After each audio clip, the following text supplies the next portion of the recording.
એ પણ કાર્ય સાથે સાથે હતું. એ પણ કાર્ય ભગવત કૃપાથી થઈ ગયું. આજે એમનો જે વિવાહનો પ્રસંગ છે એ લૌકિક અને વૈદિક બંને પ્રસંગો છે. બંને પ્રસંગોની સાર્થકતા અને સફળતા જેમ ચિરંજીવ બાબા સાહેબે કહ્યું એ ત્યારે જ થાય કે જ્યારે અલૌકિક પ્રસંગ ને અંતર્ગતે આવી જાય. લૌકિકમ સકલમ કાર્યમ પ્રભુ સેવોપયોજનાથ શ્રી હરિરાય ચરણ આજ્ઞા કરે છે શિક્ષાપત્રમાં. લૌકિક બધું કરવું છે, આપણે બધા કંઈ સંન્યાસી નથી. ગ્રહે સ્થિત્વા સ્વધર્મતઃ અવ્યાવૃત્તો ભજેત કૃષ્ણમ, આ આજ્ઞા છે. આપણે અહીં સંન્યાસ ગ્રહણ કરવાની આજ્ઞા નથી. સ્પષ્ટ આજ્ઞા છે શ્રી મહાપ્રભુજીની. મહાપ્રભુજીએ સંન્યાસ ગ્રહણ કર્યો, પરંતુ આગળ આજ્ઞા કરી કે હવે સંન્યાસ ગ્રહણ કરવાની આવશ્યકતા નથી.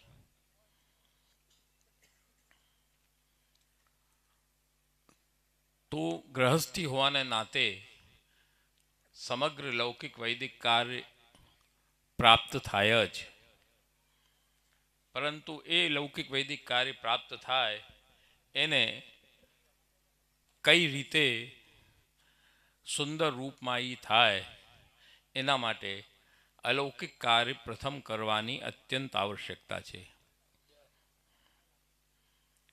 જો આપણે ન કરીએ તો આપણા કાર્યના જે દોષો છે બધા એ દોષો આપણને પ્રાપ્ત થાય. આ વેદની આજ્ઞા છે. ઈશાવાસ્યમિદમ સર્વમ યત કિંચિત જગત્યામ જગત, ઈશાવાસ્યોપનિષદ પ્રથમ ઉપનિષદ છે. તેન ત્યક્તેન ભુંજી થા મા ગૃધક કસ્ય સ્વિધનમ. શ્રી મહાપ્રભુજીનો જે સિદ્ધાંત છે ને એ સંપૂર્ણ વૈદિક છે, એ વાત ધ્યાન રાખજો. વેદથી અણુમાત્ર પણ શ્રી મહાપ્રભુજી અન્યથા વાત નથી કરતા. વેદોક્તાદ અણુમાત્રેપી વિપરીતમ તુ યદ ભવેત તાદૃશમ વા સ્વતંત્રમ ચેત ઉભયમ મૂલતો મૃષા. શ્રી મહાપ્રભુજી સ્પષ્ટ આજ્ઞા કરે છે કે વેદથી અણુમાત્ર પણ જે વિપરીત હોય એ વસ્તુ ખોટી છે, એને સ્વીકાર કરવાની નહીં. ઘણા એમ માને કે આપણા પુષ્ટિ માર્ગમાં વેદ ન હોય, વેદનો અન્યાશ્રય થઈ જાય. હું નથી હો, એ ધ્યાન રાખજો. આપણો પુષ્ટિ માર્ગ છે એ જેટલા પણ સનાતન માર્ગ છે એ બધામાં સંપૂર્ણ વૈદિક પરંપરાનું પાલન કર્યો હો તો શ્રી મહાપ્રભુજીએ સંપૂર્ણ વૈદિક માર્ગ છે. એટલે સંપૂર્ણ વેદની આજ્ઞાઓને અનુસાર જ આપે આ સિદ્ધાંતને પ્રગટ કર્યો. એટલે જે પણ કાર્ય આપણે કરીએ આપણા માટે નહીં, પ્રભુ માટે. શ્રીમદ ભગવદ્ ગીતા સ્પષ્ટ કહે છે કે ભુંજતે તે ત્વઘમ પાપા યે પચંત્યાત્મ કારણાત. જે પોતાના માટે કરે છે એ સાક્ષાત પાપનું ભોજન કરે છે. આ ભગવદ્ ગીતા કહે છે, અમે નથી કહેતા. તમે કોઈ કરતા હો ધ્યાન રાખજો. ભુંજતે તે ત્વઘમ પાપા યે પચંત્યાત્મ કારણાત, આપણા માટે નહીં. એટલે જ નિયમ છે કે મહાપ્રસાદ લેવા બેસો, કોઈ વસ્તુ સારી બની હોય, બહુ સારી બની છે આ વસ્તુ, એમ નહીં કહેવાનું. એ ધ્યાન રાખજો. પ્રભુ સુંદર આરોગ્ય છે. જો તમે કહો કે બહુ સારી બની છે, ગાંઠિયા બહુ સારા બન્યા છે, ભજીયા બહુ સારા બન્યા છે, તો તમે તમારા માટે નથી બન્યા, તારા માટે નથી બન્યા કે આ તું એની વડાઈ કરે છે. એ પ્રભુ માટે સિદ્ધ થયું છે, પ્રભુ માટે સુંદર બન્યું છે, પ્રભુ સુંદર આરોગ્ય છે. આપણી પુષ્ટિ માર્ગની આ પરંપરા છે. બોલવાના શબ્દોમાં ઘણું વસ્તુ છપાયેલી હોય છે, કે છે એક બ્રજભાષાનો કવિત્વ છે કે બોલવોનો શીખ્યો સબ શીખ્યો ગયો ધૂર મેં. કેટલો પણ મોટો વિદ્વાન હોય કેવો પણ હોય, બોલતા ન આવડે બધું એનું શીખેલું પાણીમાં. શબ્દોનો ઘણો મહત્વ હોય છે પુષ્ટિ માર્ગમાં, ને એ શબ્દોને એ રીતે જ બોલવું ને એ શબ્દો પણ સિદ્ધાંતને સાથે જોડાયેલા હોય છે. જેમ લાલજીભાઈએ વાત કરી, વિષય ઘણો સુંદર ઉપાડ્યો, રાગ ભોગ અને શૃંગાર. આ બહુ ગંભીર વિષય છે.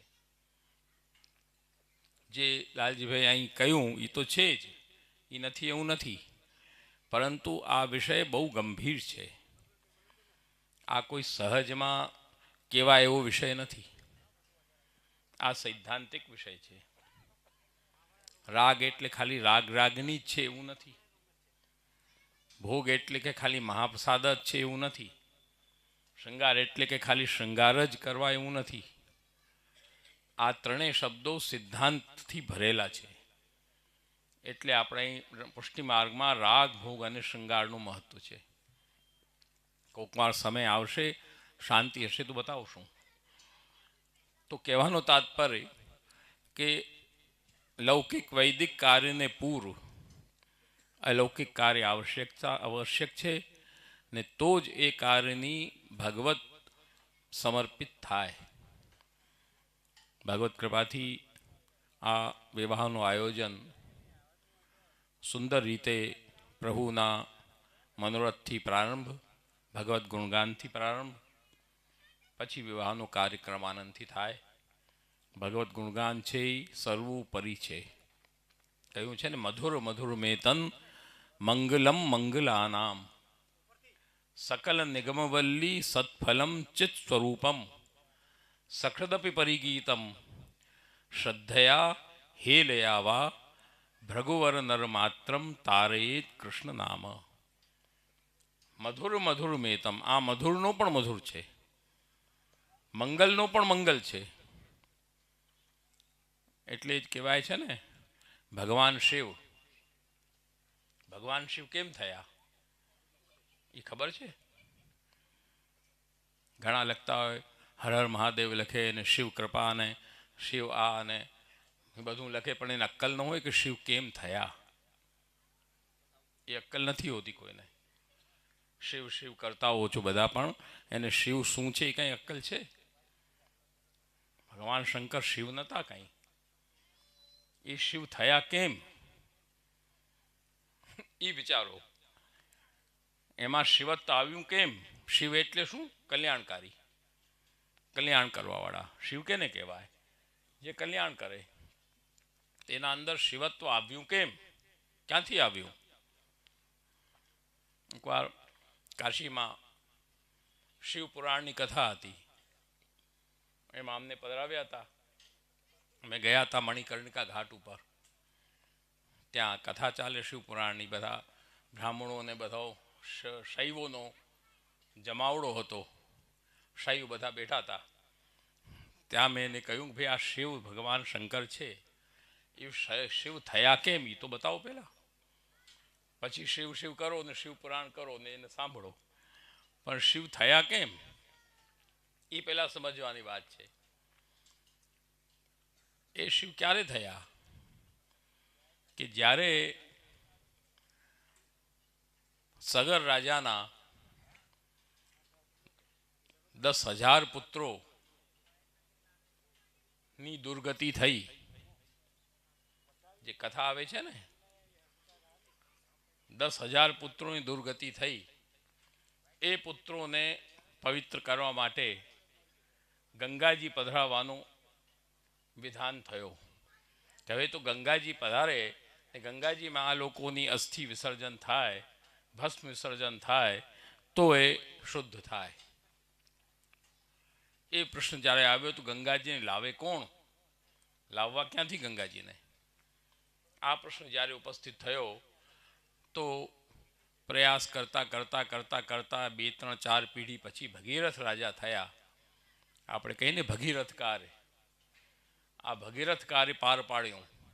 એ ભગીરથ કાર્ય એટલે કહેવાય છે, એટલી પેઢીઓથી તપસ્યા થઈ ત્યારે ભગીરથજીને ફલ મળ્યું. અને ભગીરથજીએ પણ તપસ્યા કરી ત્યારે ગંગાજી પ્રસન્ન થયા. પ્રસન્ન થઈ કહ્યું હું આવીશ નીચે, પણ નીચે હું આવીશ તો મને સંભાળશે કોણ, મને ઝેલશે કોણ? હું તો નીચે આવીશ તો સીધો રસાતલમાં પધારી જશે, એને ઝેલે કોણ? ત્યારે ભગવાન શંકર એને ઝેલશે. શંકરજીની તપસ્યા થઈ. એ તપસ્યા થયા પછી શંકરજી પ્રસન્ન થયા. એણે કહ્યું માંગ શું જોઈએ? કે આ કામ છે, ગંગાજી આવે છે એને આપને ઝેલવા છે, રસાતલમાં ન પધારી જાય, ગંગાજી ધ્યાન રાખવું છે. ભગવાન શંકર પણ એકવાર તો વિચારમાં પડી ગયા. એ પડ્યા પછી ભગવાન શંકરે કહ્યું કે ભાઈ ધારણ તો હું કરીશ, પણ બહુ સાવધાનીથી ધારણ મારે કરવા પડશે. દધારા વહિતો ગંગામ પાદપૂત સરિત જલામ. ત્યાં શ્રીમદ ભાગવતમાં કહે છે અવિહિત ગંગામ દધાર. કેમ કે ભગવાન શંકર ને ગંગાજીને ધારણ કરવા છે, અને ગંગાજી છે એ શું છે? ભગવાનના ચરણારવિંદનું જલ છે. ચરણાટની જે પ્રસંગ આવ્યો ને, ચરણાટ નામ કેમ પડ્યો? ચરણાદ્રી નામ છે એનો સાચો, એનાથી ચરણાર્થ થયો ને ચરણાર્થથી હવે ચુનાર થઈ ગયું. બાકી સાચો નામ છે ચરણાદ્રી.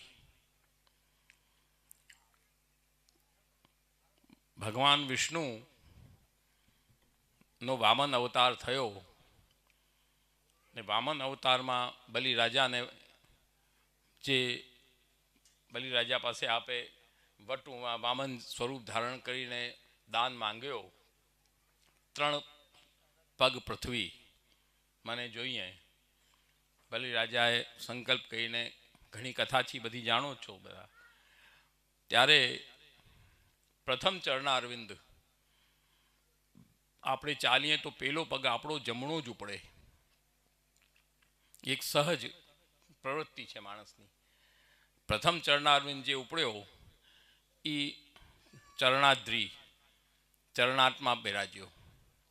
જે પર્વત છે એ ચરણાદ્રી થયું. દ્વિતીય ચરણારવિંદ જે આપનો ઉપડ્યો એ ઉપર ગયો બ્રહ્માંડમાં.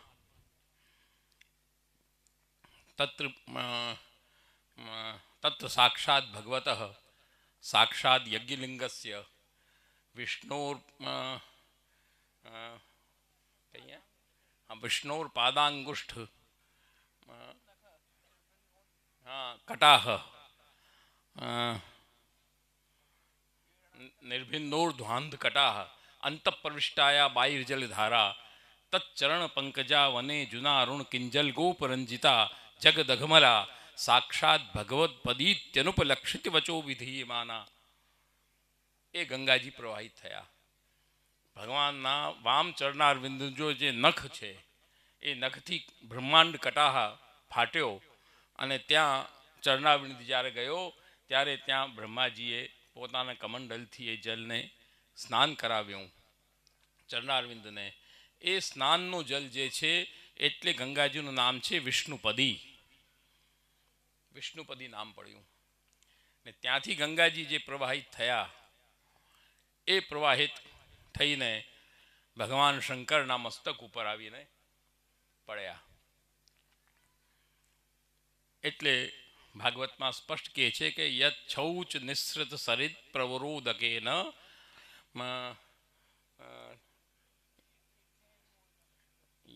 યચ્છૌચ નિસૃત સરિત પ્રવરોદકેન તીર્થેન મૂળ નધિકૃતેન શિવ શિવો ભૂત. એ ચરણારવિંદનું જલ ભગવાનનો જે વામ ચરણ, પુષ્ટિચરણ, એ ધ્યાન રાખજો, દક્ષિણ ચરણ નહીં. એ પુષ્ટિચરણારવિંદનો જલ જે પ્રવાહિત થઈને જે નીચે આવ્યો એ ભગવાન શંકરના મસ્તક ઉપર જ્યારે પડ્યો એટલે ભગવાન શંકર શિવ શિવો ભૂત, એમાં શિવત્વની પ્રાપ્તિ થઈ ગઈ. એ શિવ થઈ ગયા. એ ભગવત ચરણારવિંદના કારણે શિવ થયા છે, એ પોતે શિવ નથી. ભગવાન ચરણારવિંદનો જલ એના મસ્તક ઉપર આવીને પડ્યો એટલે શિવ શિવોભૂત. એ ભગવાન શંકર શિવ થયા ને એ ચરણારવિંદના જલને એણે મસ્તક ઉપર અવિહિત થઈને ધારણ કર્યું. કેમ કે વિષ્ણુપદી છે. ભગવાનનો વામ ચરણારવિંદનો જલ છે, પુષ્ટિચરણનો જલ છે, એટલે એણે બહુ સાવધાનીથી એને ધારણ કર્યું. દક્ષિણ ચરણનું હોત તો એટલી સાવધાની જરૂર ન પડત કદાચ. પણ પુષ્ટિચરણનો જલ છે એટલે બહુ સાવધાનીથી એમણે ધારણ કર્યું ને પછી એમાંથી નીચે ગંગાજી પ્રભાવિત થયા. તો કહેવાનો મતલબ કે પુષ્ટિ પુરુષોત્તમ અખંડ બ્રહ્માંડ નાયક શ્રી ગોપીજન વલ્લભ પ્રભુ જેમને કૃપા કરીને શ્રી મહાપ્રભુજી આપણને પ્રત્યક્ષ પ્રગટ દર્શન કરાવ્યા, પ્રગટ કર્યા, અને એ એમની કૃપાથી એમનું જે ભગવદ્ ગુણગાન છે એ ગુણગાન કરવાનો આપણને સૌભાગ્ય પ્રાપ્ત થાય છે. જે હમણાં કીર્તન તમે કર્યો કીર્તનિયા મંડળીએ, છેલ્લો કીર્તન અમૃત રસ શ્રવ્યો શ્રી વલ્લભ મુખ માધુરી તે, આ કીર્તન પણ બહુ ગંભીર છે. શ્રી મહાપ્રભુજી, ગુસાઈજી અને પુષ્ટિ સૃષ્ટિ બધાના સ્વરૂપનું વર્ણન છે આમાં. આ કીર્તન સંપૂર્ણ વેણુગીતનું સ્વરૂપ છે. આ કીર્તન જે છે એમાં સંપૂર્ણ વેણુગીત ભરેલું છે. આના ઉપર ચર્ચા કરવા બેસો તો અઠવાડિયું 10 દી વયો જાય આરામથી. એવો પદ છે આ, એટલો ગંભીર પદ છે. તો એવો શ્રી મહાપ્રભુજી ગુસાઈજીનો સ્વરૂપ છે જે આ કીર્તનની અંદર બંને સંમિલિત સ્વરૂપ છે. તો એટલે જ સંજોગથી શ્રી બાલકૃષ્ણલાલ ગોકુલમાં જે અમારે બિરાજે, લડવાવાળી ડોકરીના ઠાકોરજી જે આવે છે ને વાર્તા, 8 દિવસનું એક સાથે કરીને મૂકી દેતી હાંડીમાં. લાડવાને એક લાડવો રોજ ભોગ ધરે. ઠાકોરજી ચૂપચાપ રાતે ઉઠી અને એણે 8 દિવસના લાડવા કર્યા હતા એ બધા આરોગી ગયા. સવારના જોઈએ તો હાંડી ખાલી. અરે કેમ થયું? ઠાકોરજી આરોગી ગયા. એને ખબર પડી ઠાકોરજી આરોગી ગયા એટલે એને છાતી કૂટી. વિચાર કરો કેટલી ગંભીર વસ્તુ છે. આજે ઠાકોરજી આરોગી જાય કોઈ વૈષ્ણવને તો એ તો પોતે ભગવદીનો બાપ બની જાય.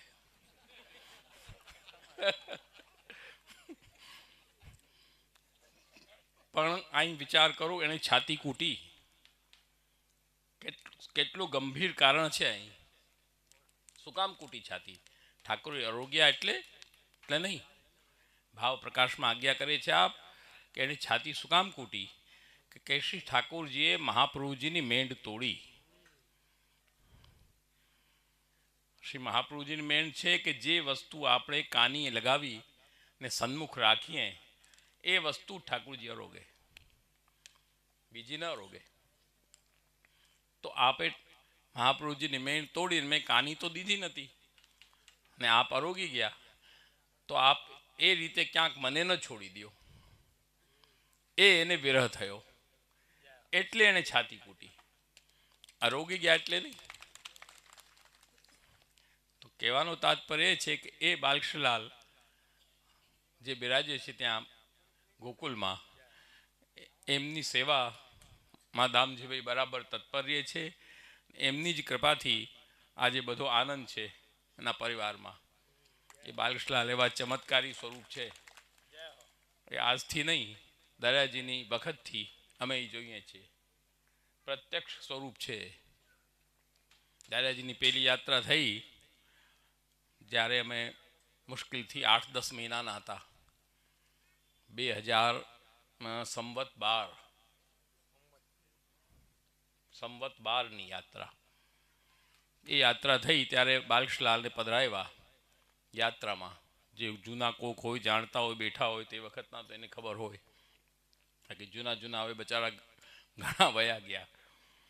તો બિરાત હોય એને ખબર હોય, બાલકૃષ્ણલાલને પધરાવીને સાથે પધરાવ્યા, અને એટલો ભયંકર કોલેરા ફાટ્યો યાત્રામાં કે એવી દશા થઈ ગઈ કમિશનર બંધ કરી દેશે યાત્રા.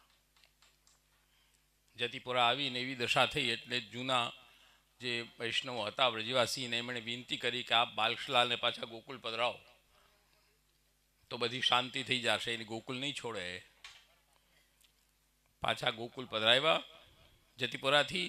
આખી યાત્રા નિર્વિઘ્ન થઈ, બધું શાંત થઈ ગયું. બીજી યાત્રા થઈ દાદાભાઈના નામથી. ત્યારે તમે પણ મોટા હતા, અમે ભણતા હતા, બાહોશ હતા.